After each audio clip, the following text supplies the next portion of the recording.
I never imagined my son's graduation day would unfold the way it did. The ceremony at the University of Minneapolis was picture perfect, with clear blue skies, proud families, and an atmosphere filled with the joy of accomplishment. Nathan had worked tirelessly for his business degree, and I couldn't have been prouder. But what should have been one of the happiest moments of our lives took a shocking turn. I'm Anna, and after 25 years of marriage, I thought I knew my husband, Benjamin. We had built a comfortable life in Minneapolis, raised our son, and I believed we were happy. I worked as a financial advisor, while Benjamin ran his consulting firm. We weren't rich, but we were secure, having saved carefully for retirement and our son's future. That afternoon, as we gathered for photos after the ceremony, something about Benjamin felt off. He kept checking his phone, looking around uneasily.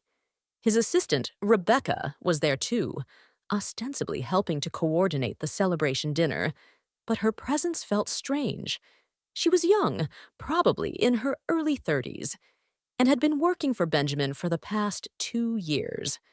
The moment that would change everything arrived during the champagne toast. Benjamin stood up, glass in hand. I thought he'd say something heartfelt about Nathan's achievements, but instead, his voice was steady, almost cold, as he cleared his throat and said, "I have something important to share." My stomach dropped. I'd seen that nervousness before in my line of work, people hiding their anxiety before making major decisions. "I'm leaving," he continued. "Rebecca and I are in love, and we're starting a new life together." He paused, looking around the stunned crowd. "I've already transferred our savings to ensure a fresh start." The silence that followed was deafening. Nathan's face turned ashen, and the guests shifted uncomfortably in their seats.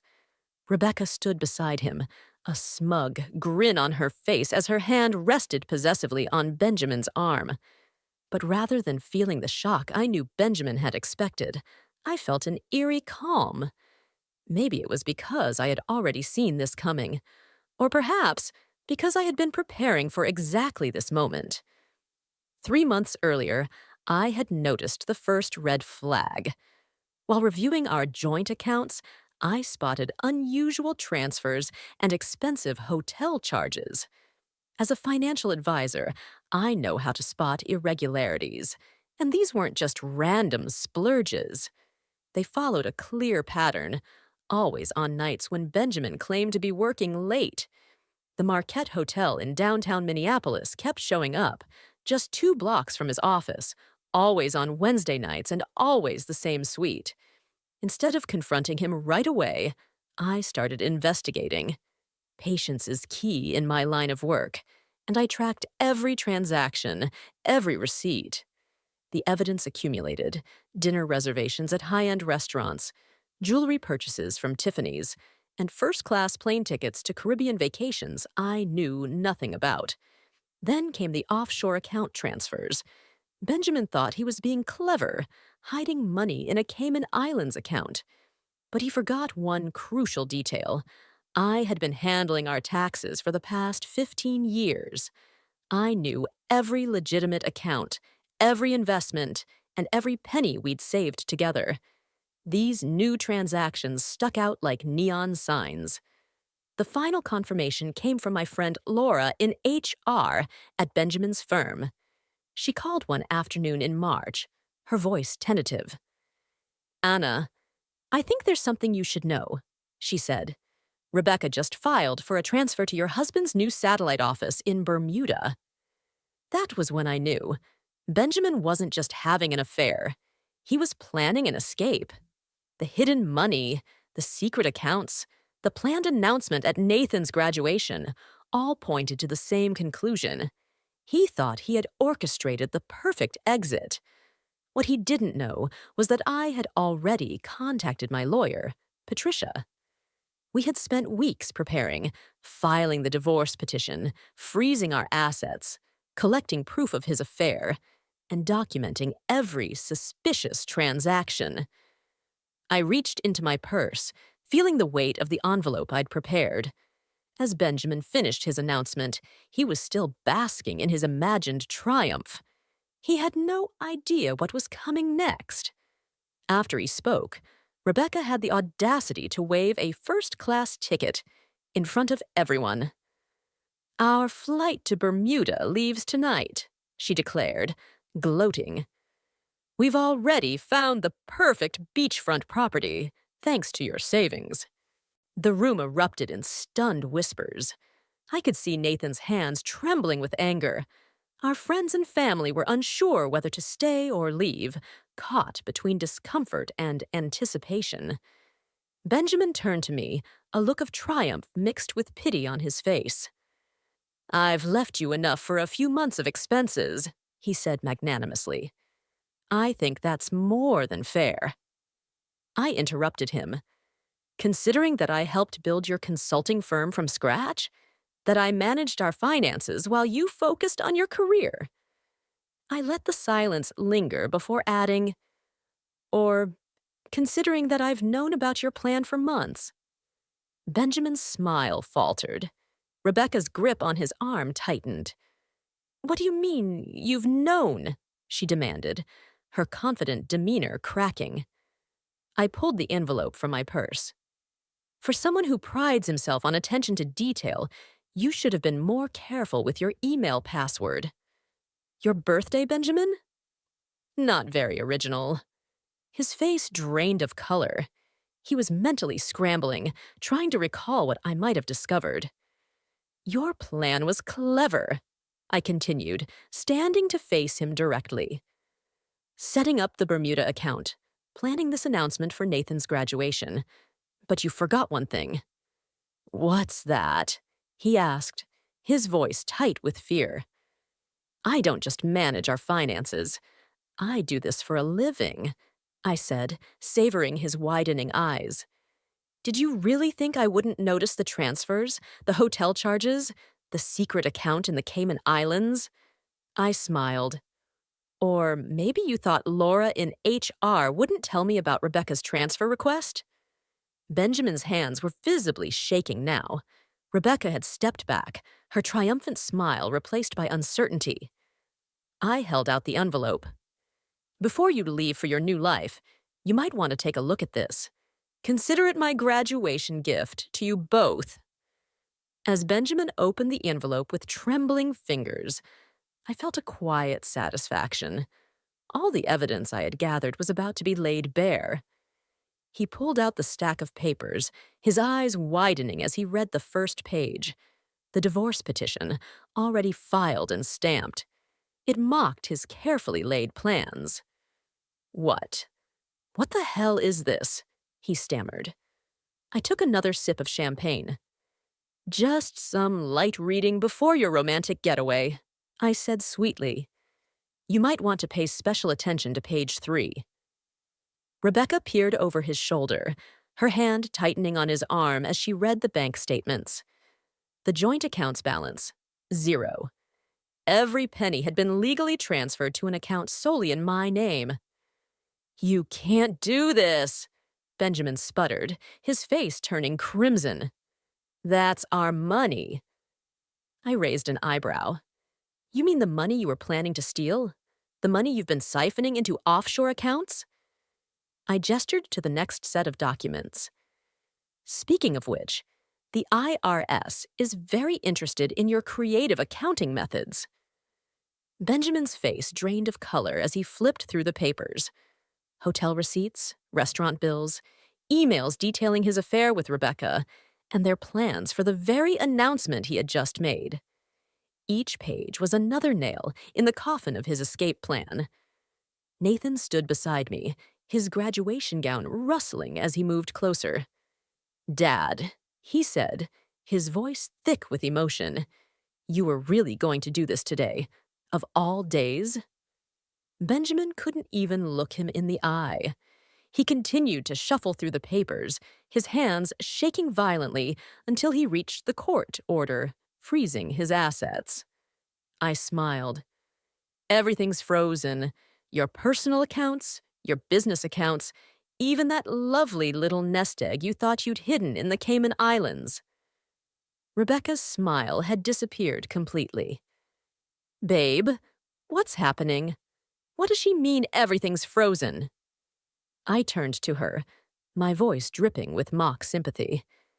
It means, dear, that your sugar daddy is officially broke. Well, not exactly broke, just unable to access any of his money. I hope you kept your return ticket. Looks like that beachfront property in Bermuda might have to wait. The room was silent, everyone watching as Benjamin's carefully constructed world began to crumble. My friend Laura, who had helped expose their plan, was struggling to hide her smile behind her hand. Benjamin's brother Thomas shook his head in disgust. His wife, Catherine, whispered, "Good for you, Anna." Benjamin hissed, his composure shattered. I stepped closer, lowering my voice so only he could hear. "No, Benjamin, you ruined everything the moment you decided to betray our family. I'm just making sure you face the consequences." The stack of papers slipped from his hands, scattering across the floor like fallen leaves. Rebecca scrambled to pick them up, her face flushed with humiliation, as she realized their perfect plan was falling apart in front of everyone. Benjamin's composure cracked when he reached the final document, a letter from his company's board of directors. His fingers tightened around the paper so forcefully that it crumpled at the edges. The letter outlined an immediate investigation into his relationship with Rebecca, citing potential abuse of power and misuse of company resources. "You went to the board?" he whispered, his voice hoarse with disbelief. "Actually, I didn't have to," I replied calmly. "It seems someone else noticed your inappropriate behavior with a subordinate. The ethics committee has been watching you for months." Rebecca's face drained of color. "What does this mean for my position?" she asked, her voice trembling. "Well," I said, setting down my champagne glass, "I believe the HR term is immediate termination. Though, given the circumstances, finding another job in Minneapolis might be a bit tricky." Benjamin straightened, trying to regain control of the situation.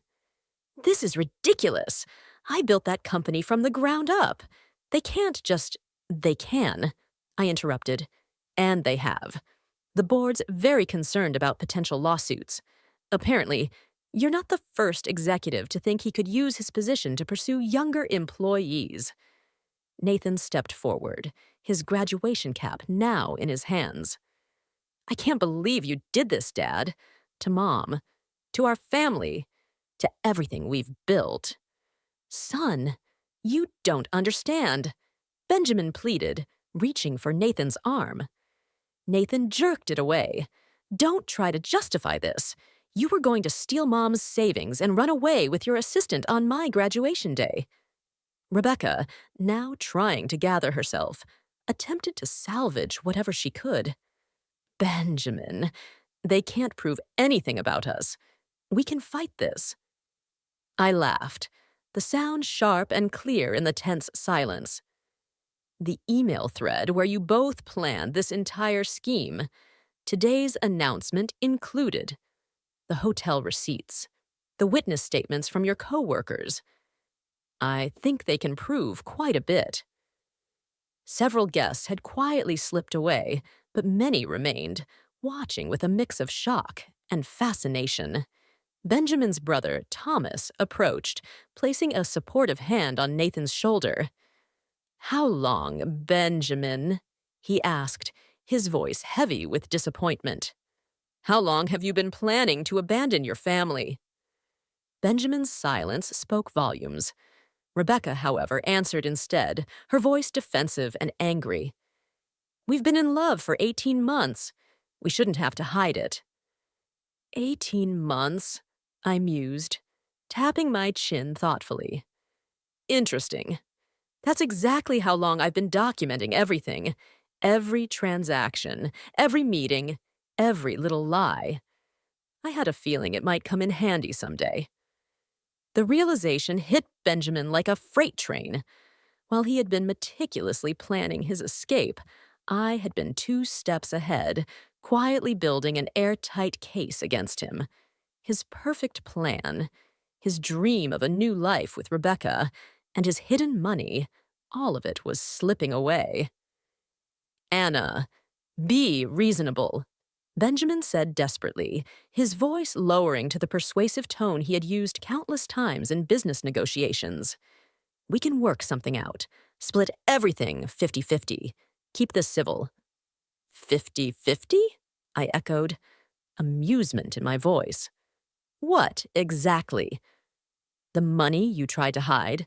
The company that's about to terminate you? Or perhaps you mean the house that's solely in my name? His head snapped up. What do you mean, in your name? Remember last month when you were too busy to attend the mortgage refinancing meeting? I smiled, watching comprehension dawn on his face. You just signed the papers I brought home. You really should read documents before signing them, Benjamin. The house has been transferred to my name only. Panic rose in Rebecca's voice as she grabbed Benjamin's arm. What about the Bermuda property? Our deposit is frozen, along with every other transaction you've made in the last 6 months. I replied, though I suspect the property developer might be interested to know that the funds were obtained fraudulently. Benjamin's face twisted with rage. You vindictive! Dad! Nathan's sharp voice cut through the air. Don't you dare finish that sentence. The remaining guests watched in stunned silence as Benjamin's carefully constructed world crumbled. His shoulders slumped, and for the first time, he looked every bit his age. I've worked with your lawyer, Patricia, I continued, my voice calm. She's prepared a very generous settlement offer, considering the circumstances. You can sign it now, or we can let the judge decide after reviewing all this evidence. Your choice. Rebecca stepped away from Benjamin, her face contorted with dawning horror. You promised me security, she whispered to him, her voice cracking. You said we'd have everything we needed. Oh, honey, I said, almost feeling sorry for her. He promised me security, too, 25 years ago. Look how well that turned out. Thomas, disgust written all over his face, approached his brother. The family lake house you've been maintaining for Mom and Dad. Have you been using that for your little rendezvous, too? Benjamin's silence was answer enough. I'll tell them myself, Thomas spat. They should know what their son has become. Nathan, still wearing his graduation robes, squared his shoulders. I think it's time for you both to leave, he said, his voice steady despite the emotion in his eyes. You've ruined enough of today already. I watched as Benjamin's world came crashing down. His son's graduation, which he had chosen as the stage for his grand exit, had instead become the scene of his ultimate humiliation. The whispers, the stares from our guests, the disgust on Thomas's face, and the rejection in Nathan's eyes. It was all unraveling before him. The settlement papers will be at Patricia's office on Monday, I said, gathering my purse. Don't bother trying to access any accounts before then. And, Benjamin, I paused, meeting his defeated gaze. I suggest flying coach to Bermuda. First class might be a bit out of your price range now. As Benjamin and Rebecca slunk away from the graduation celebration, I turned to the remaining guests with a bright smile. Well, now that the unexpected entertainment is over, shall we properly celebrate Nathan's achievement? Laura rushed forward to hug me. Anna, that was absolutely brilliant, she whispered. I've never seen Benjamin speechless before. Nathan wrapped his arm around my shoulders. Mom, I can't believe you've been planning this for months without letting on. How did you stay so calm? Years of handling other people's finances taught me patience, I replied, squeezing his hand. And watching your father's schemes fall apart was worth every second of waiting. Thomas raised his glass to me. To Anna, who just gave us the most satisfying show of justice I've ever witnessed. And to Nathan, whose graduation will certainly be remembered for years to come. The remaining guests laughed, their glasses clinking. The tension in the room dissolved into a celebratory atmosphere as everyone gathered around to congratulate Nathan. Catherine, Thomas's wife, pulled me aside. That letter from the board. You timed everything perfectly, didn't you? I smiled. The ethics committee had been building their case for months. I just made sure their announcement coincided with his planned escape. Timing is everything in finance. And in revenge. As we moved the celebration to the restaurant I had reserved, not the one Benjamin had planned to use, I felt lighter than I had in years. The weight of Benjamin's betrayal and deception had been replaced by a sense of triumph and freedom. Nathan leaned over and whispered, "Best graduation gift ever, Mom." 2 weeks later, I sat across from Patricia in her downtown Minneapolis office, reviewing the final divorce settlement. Benjamin had signed everything without protest. The fight had completely drained out of him after the confrontation at graduation. The company's ethics investigation revealed even more than I had uncovered. 3 other young assistants had come forward with stories of Benjamin's inappropriate behavior. The board had terminated him immediately, and his reputation was in ruins. Rebecca, facing her own professional crisis, had abandoned their plans for a new life together. Last I heard, she had moved back to Chicago to live with her parents, her dreams of becoming a trophy wife in Bermuda thoroughly shattered. The house is secure, the assets are protected, and the tax fraud evidence has been handed over to the proper authorities, Patricia said, organizing the final papers. I'd say this is one of the cleanest divorces I've handled, given the circumstances. Nathan, who had accepted a job offer in Minneapolis, took me to dinner that evening. "You know, Mom, I've been thinking about what you did, how you handled everything so strategically. Would you consider doing some financial consulting for my new company?" I smiled, touched by his faith in me. "I might be interested, though I hope you've learned to read the fine print on any documents before signing them." He laughed. "Trust me, that's one lesson our whole family won't forget." As we enjoyed our dinner, I felt at peace. Sometimes the best revenge isn't just about getting even. It's about emerging stronger, wiser, and ready for whatever comes next.